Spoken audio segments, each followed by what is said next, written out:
నమస్తే అమ్మా. నమస్తే అమ్మ. అమ్మ, అన్ని మాసాల కల్లా శ్రావణ మాసానికి ఎందుకు ఎంత పెద్ద పీట? Why is this everybody's favourite మాసం? ఎందుకు అంటే శ్రవణ నక్షత్రం ప్రధానంగా కలిగిన మాసం శ్రావణ మాసం. శ్రవణ నక్షత్రం వెంకటేశ్వర స్వామిది. ఆయనకి ప్రీతిపాత్రం. ఆయనకి ప్రీతిపాత్రం గనక ఆయన భార్యకి ఇష్టం, ఆయన సోదరికి ఇష్టం, బావమరిదికి ఇష్టం. అంచేత ఇంతమందికి ఇష్టం గనక శ్రావణ మాసానికి ప్రాధాన్యం ఉంది. అంతేకాదు ఇక్కడి నుంచే చదువు మొదలవుతుంది. ఓకే, ఇప్పటిదాకా అంటే వేద పాఠాలు అన్నట్టు. వేదాలు వేదం గురించి ఆనాటి లెక్కలు మనకు అవే కదా.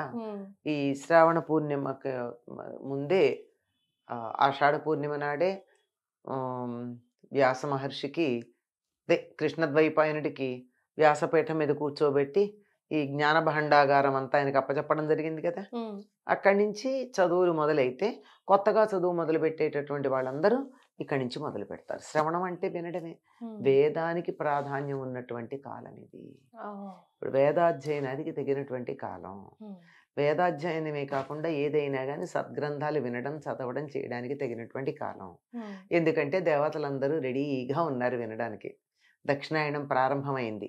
వాళ్ళు అనుగ్రహం వర్షించడానికి సిద్ధంగా ఉన్నారు కనుక ఈ సమయంలో ఏది చేసినా ప్రార్థనలు చేసినట్టే త్వరగా తాజాగా ఉన్నారు కదా, చక్కగా వినడానికి అనుకూలంగా ఉంటుంది. దక్షిణాయన ప్రారంభంలో ఉన్నటువంటిది. అందువల్ల శ్రవణ మాసానికి ప్రాధాన్యం ఉంది. ఎందుకు అంటే ఆషాఢ మాసంలో చాతుర్మాస్యం మొదలైంది. ఆ మొదలైన దానికి కంటిన్యూషన్ ఇది. అందువల్ల దీనికి చాలా అందువల్ల ప్రాధాన్యం ఉన్నది. కానీ దాన్ని పక్కన పెట్టేసి శ్రావణ మాసం అంటే ఆడవాళ్ళ మాసం అని, ఓన్లీ పూజలు, వ్రతాలు, నోముల కోసమే అని, అది ఓన్లీ ఆడవాళ్ళ కోసమే అని డిజైన్ చేయబడింది. అవునా? మగవాళ్ళు అసలు డిజైన్ చేయబడలేదు, ఆడవాళ్ళ కోసమే అని అభిప్రాయం ఉంది. అది ఎందుకు అంటే సనాతన ధర్మంలో మగవాళ్లే పూజ చేయడం పద్ధతి అమ్మ. అవును, పూజ చేస్తే అప్పుడప్పుడు ఆడవాళ్ళు మేము కూడా చేస్తాం కదా, మీరేనా చేసేది, అప్పుడప్పుడు మేము కూడా మగవాళ్ళు చేసే పనులు చేస్తాం అంటూ ఉంటాం కదా. అలా చేసుకోండి, అభ్యంతరం ఏం లేదు. కానీ ఆడవాళ్ళ గమ్మత్తు ఏంటంటే వీళ్ళు సొంతానికి ఏమన్నా చేసుకుంటున్నారా ఈ పూజల్లో? ధర్మార్థకామ మోక్షాలు కూడా మాట్లాడరు వీళ్ళు. ఏం మాట్లాడతారు? నాకు ఐదోతనం కావాలి, నా పిల్లలు బాగుండాలి, అంతే.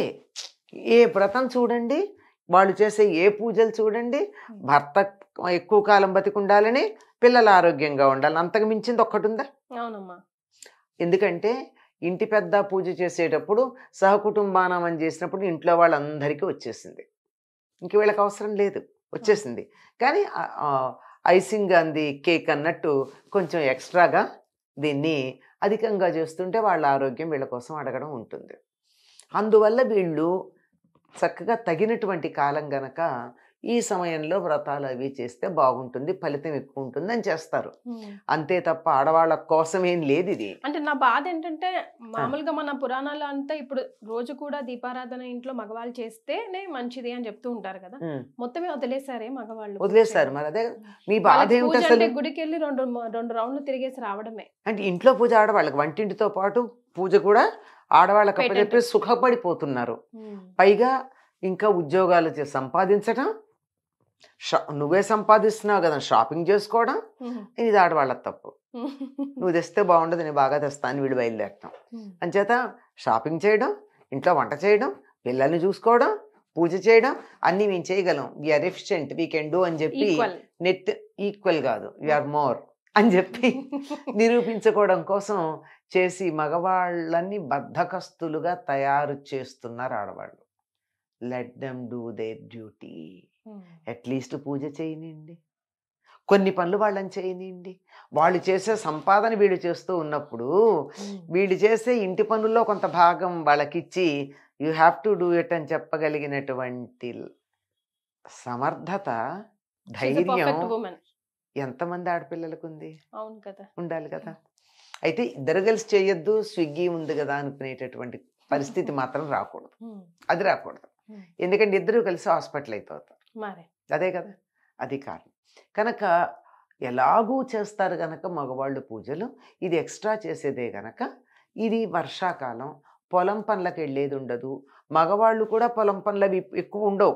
ఎక్కడో కలుపు తీతలకు ఎడతారు తప్ప నాట్లు అవి అయిపోయి ఉంటాయి ఈ పాటికి. అంటే మంది వ్యవసాయ దేశం గనక మనకు వచ్చే అలవాట్ల గురించి అది చెప్తున్నాం.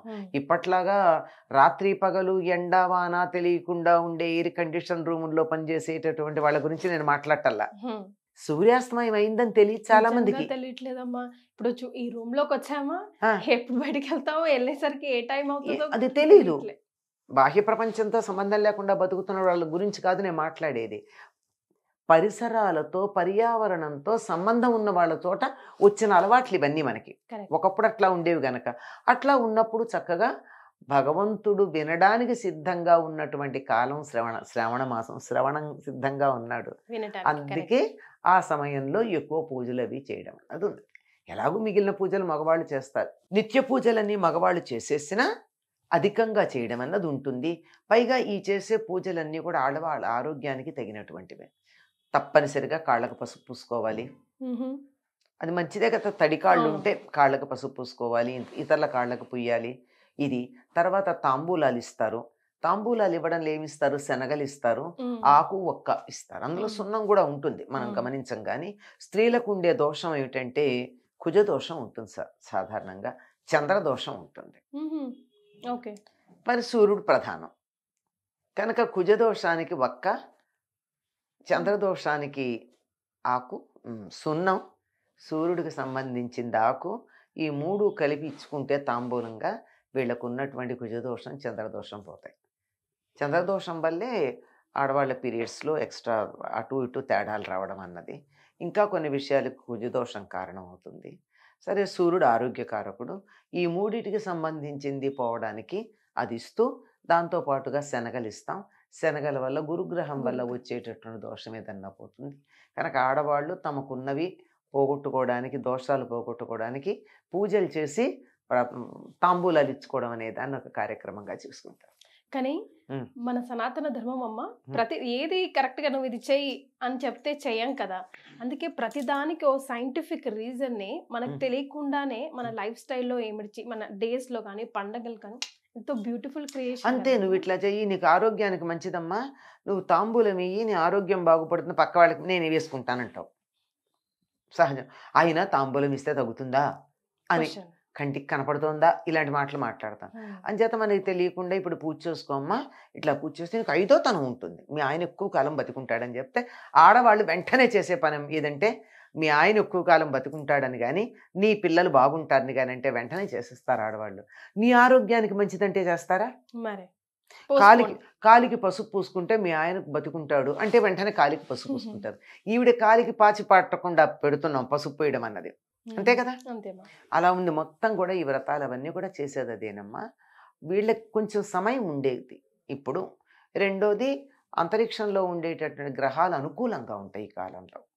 ఈ గ్రహాలు అనుకూలంగా ఉండడం అనే దాన్ని దేవుడు వింటాడు అని మనం ఒక కథగా చెప్తాం. అట్లా చెప్పి చేస్తాం అన్నమాట. సచ్ ఎ బ్యూటిఫుల్ థింగ్ కదా. సనాతన ధర్మంలో ప్రతిదీ కూడా గొప్ప శాస్త్రీయత ఇమిడి ఉందమ్మా. ఆ శాస్త్రీయతని సంప్రదాయం, పూజలు, ఇలా ఆచారాలు అన్న పేర్లతో చెప్తారంతే. ప్రతిదీ శాస్త్రీయం. కానీ ఏది విన్నా బెనిఫిట్ మాత్రం మనకే చేసిన వాళ్ళకే ఉపయోగం. చాలా సంతోషం అమ్మా, ధన్యవాదాలు.